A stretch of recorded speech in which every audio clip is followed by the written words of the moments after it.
Chers amis, bonjour. Nous sommes à quelques jours de Kippour et nous posons toujours la question, qu'est-ce que je peux faire juste avant Kippour pour prendre une bonne résolution et, on va dire comme ça, permettre à cette fameuse balance-là de pencher en ma faveur.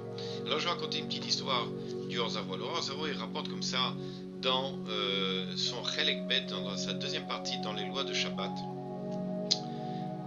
une histoire dans laquelle il raconte à propos d'une personne qu'il a vue et qui dit la chose suivante, que lorsque une certaine personne qui s'appelle Monsieur Rav Bones, une personne d'un certain âge, et il était il raconte comme ça qu'il était dans la synagogue, dans la choule, et puis il voit une personne un peu étrange comme ça, assise, portant au-dessus de sa tête une sorte de couronne en fleurs.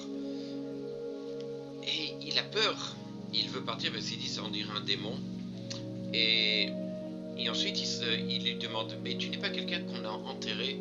Alors à ce moment-là il dit, effectivement. Alors il lui dit, mais comment c'est là-bas? Il lui dit, c'est magnifique, c'est extraordinaire. Mais quel est ce mérite qui te permet de venir ici, en tant que personne, en tant qu'humain? Il lui dit, parce que lui il était étonné, c'était quelqu'un qui était un simple homme.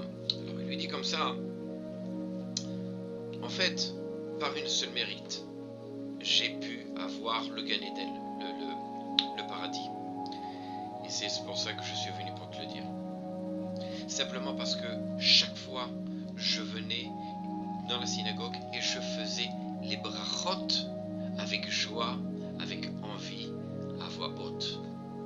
Simplement pour ça, Akadosh Baruch Hu, il m'a mis directement dans le Gan Eden.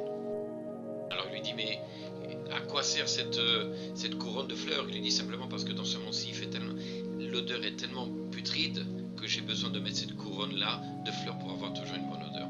En fait, le Or-Zarou, qui était un des premiers décisionnaires, il vient et dit, je vous raconte cette histoire pourquoi?